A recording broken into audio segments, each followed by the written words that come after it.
Und ich freue mich sehr, dass Marie-Agnes Strack-Zimmermann von der FDP, Vorsitzende des Verteidigungsausschusses des Europäischen Parlaments, bei mir im Studio ist und dieses Thema mit mir besprechen möchte. Schönen guten Tag, Frau Strack-Zimmermann. Guten Tag. Also, Deutschland soll Atombomber aus Frankreich bekommen, um Putin abzuschrecken. Ist das jetzt tatsächlich vielleicht auch mal ein richtiger Impuls, der richtige Weg, um Europa wirklich ein bisschen unabhängiger von den USA zu machen, wie es ja die ganze Zeit verlangt wird? Naja, das ist natürlich jetzt eine sehr komplexe Gemengelage und da wird jetzt auch viel durcheinander geworfen. Tatsache ist, dass uns klar sein muss, dass der Schutz der Vereinigten Staaten uns gegenüber nicht mehr gewährleistet ist. Und das kann am Ende auch den atomaren Schutz bedeuten. Insofern sich damit mal auseinanderzusetzen, können die Franzosen übrigens in Kombination mit den Briten uns diesen Schutz gewährleisten. Ist mit Sicherheit klug, das jetzt anzugehen. In dieser Präzision macht das schon Sinn. Das war ja schon mal vor einem Jahr im Europawahlkampf ein Thema. Da habe ich auch immer gesagt, Leute, wir haben jetzt gerade andere Themen zu besprechen, hoffend, dass die USA uns nicht völlig bloß dastehen lassen. Also sich damit zu beschäftigen, macht mit Sicherheit Sinn. Aber wie könnte das tatsächlich konkret aussehen? Wo soll das Ganze gelagert werden? Wie soll es dann von der Bundeswehr sozusagen auch bedient werden? Im Zweifel, gibt es da überhaupt schon Konkretes zu? Oder ist das jetzt erstmal nur eine Idee? Nein, das ist erstmal eine Idee. Wir müssen uns darüber im Klaren sein, dass die Franzosen, die Forste Frappe, eine Atommacht sind, wie die Briten auch.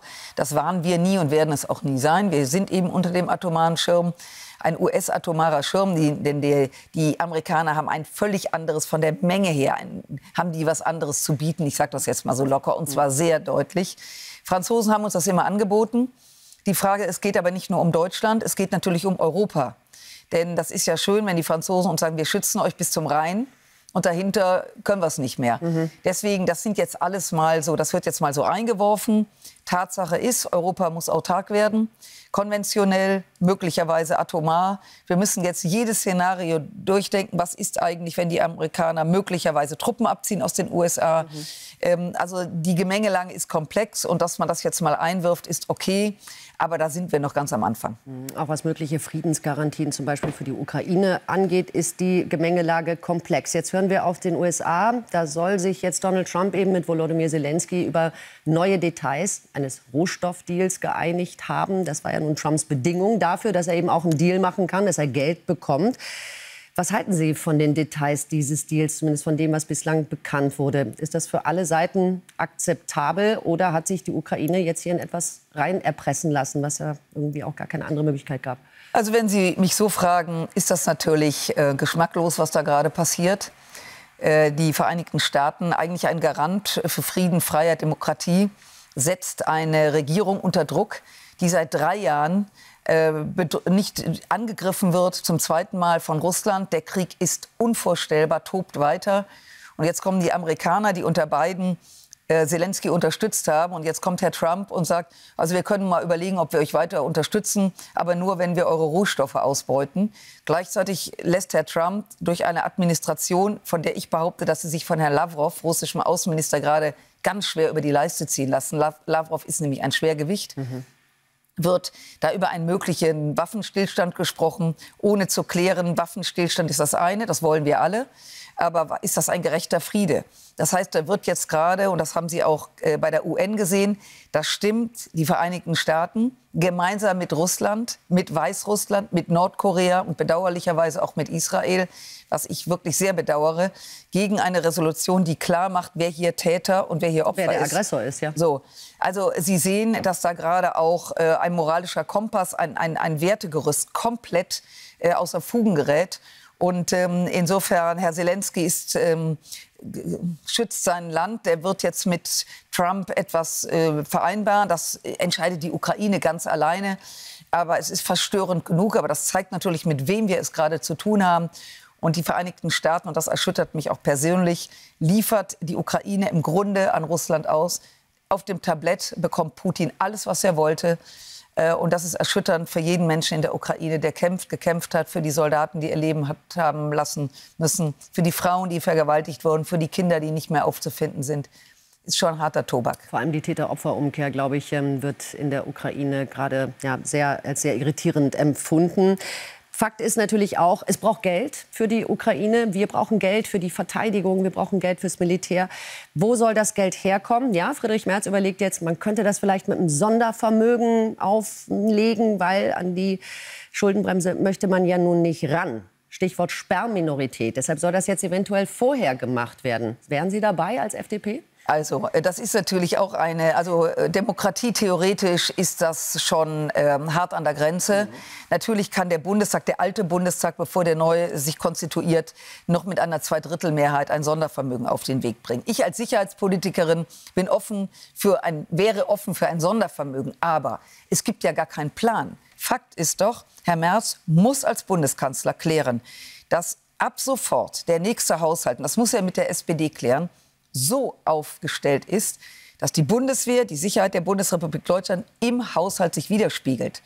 Und wenn man jetzt sagt, jetzt nehmen wir mal 200 Milliarden, nehmen eine Schuld auf, dann befürchte ich, dass Herr Merz sozusagen sich Luft verschaffen will bei den Verhandlungen mit der SPD, dann mehr Geld im Budget zu haben, um der SPD irgendetwas anzubieten. Aber dann wäre es ja eigentlich kein Sondervermögen mehr. Das soll ja dann zweckgebunden sein. Ja, aber er hätte ja dann in dem Moment Luft, um heute den neuen Haushalt aufstellen, könnte er der SPD sagen, ihr kriegt das, wir kriegen das. Das heißt, er würde sich Luft im Haushalt beschaffen. Sicherheit, innen- wie außenpolitische Sicherheit, muss aus dem Laufenden bezahlt werden. Wie gesagt, ein zusätzliches Sondervermögen ist das eine. Das kann man machen.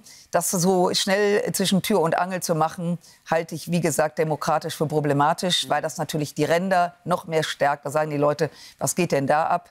Also Herr Merz soll vor allen Dingen mal einen Plan auf den Tisch legen und nicht im Fernsehen wie soll ich mal sagen, in den Raum werfen, was er gerade machen will. Ich wünsche Herrn Merz wirklich viel Glück und ich meine das nicht ironisch für die Aufgaben, die er hat. Aber es muss sauber, seriös sein und vor allen Dingen schnell. Denn ich kann Ihnen aus europäischer Sicht nur sagen, wir brauchen Geld, wir brauchen Unterstützung, wir brauchen wirklich, Deutschland muss eine Führung übernehmen. Und das wird die Aufgabe auch von Herrn Merz sein. Viel Glück wünschen für neue private Aufgaben muss man jetzt auch Christian Lindner.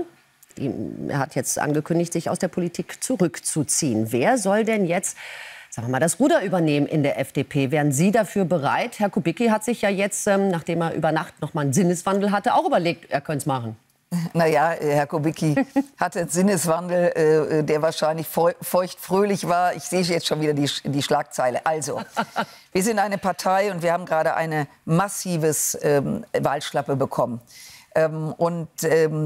Fakt ist, es wird eine Teamlösung geben müssen. Fakt ist, wir sollten uns thematisch breiter aufstellen. Und genau das wird jetzt in den Landesverbänden bis runter in den Kreisverbänden auch mal verarbeitet. Und die Zeit nehmen wir uns. Wir haben Mitte Mai den Bundesparteitag.